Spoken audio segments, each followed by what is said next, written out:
না না, এই অবস্থায় তোমাকে সঙ্গে নেওয়া যায় নাকি? যদি পথের মধ্যে তোমার গর্ভ যন্ত্রণা হয় তখন ও দিদি, দিদি গো, তোমার হাতে ধরে পায়ে ধরে আমাকে তোমরা সঙ্গে নিয়ে চলো না। আচ্ছা বেশ বেশ, নিতে পারি। শোনো, তোমার পথের মধ্যে যদি গর্ভ যন্ত্রণা হয় আমরা কিন্তু আর দাঁড়াবো না, আমরা কিন্তু চলে যাব। তাই মনে রাখবেন মায়েরা, সুখের দিনে অনেক বন্ধু পাওয়া যায়, দুঃখের দিনে বন্ধু পাওয়া বড় দায়। দুঃখের দিনে যে এসে পাশে দাঁড়ায় সেই তো প্রকৃত বন্ধু। তাই এবার শিলাবতী এবং পাড়ার লোকে যাচ্ছে জগন্নাথ দর্শনে, আমরাও যাব জগন্নাথ দর্শনে একটি ভজন গানের সঙ্গে। মায়েরা একটু হাতের তালি এবং উলুধ্বনি দেবেন, হ্যাঁ সবাই মিলে। ওই নরখালি রাজা বলে দে রে, ওই নরখালি রাজা বলে দে রে, কোথায় বৃন্দাবন, শ্যাম কুণ্ড রাধা কুণ্ড, শ্যাম কুণ্ড রাধা কুণ্ড, গিরি গোবর্ধন, শ্যাম কুণ্ড রাধা কুণ্ড, গিরি গোবর্ধন। ওই নরখালি রাজা বলে দে দে, রাখাল রাজা বলে দে দে, কোথায় বৃন্দাবন, শ্যাম কুণ্ড রাধা কুণ্ড, শ্যাম কুণ্ড রাধা কুণ্ড, গিরি গোবর্ধন, শ্যাম কুণ্ড রাধা কুণ্ড, গিরি গোবর্ধন। ভাগবতী শ্রী যমুনা উজান বয়ে যায়, কেশি ঘাটের বংশী ধারে আছে শ্যামরা।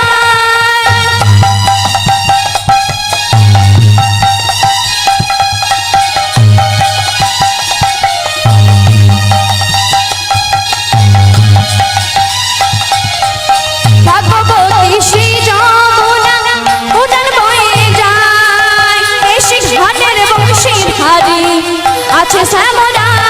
আস্তে আস্তে মায়েরা একটু উলুধ্বনি হবে, জোরসে একটু উলুধ্বনি দেওয়া যাবে? আস্তে আস্তে আস্তে। আপনারা উলু নিয়ে এসেছিলেন? আমি তো ভাবলাম হয়তো বাড়িতে রেখে এসেছেন, সঙ্গে করে এনেছেন। তাহলে বেশ একটু জোরসে দিন তো দেখি।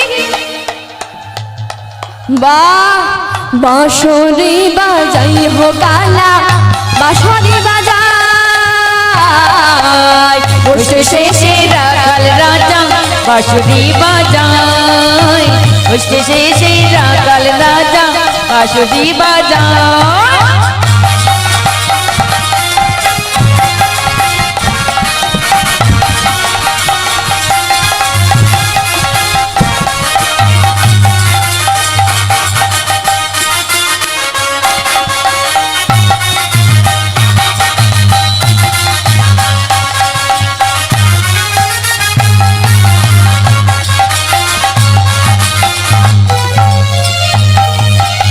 ভাগবতী শ্রী যমুনা উজান বয়ে যায়, কেশি ঘাটের বংশী ধারে আছে শ্যামরা।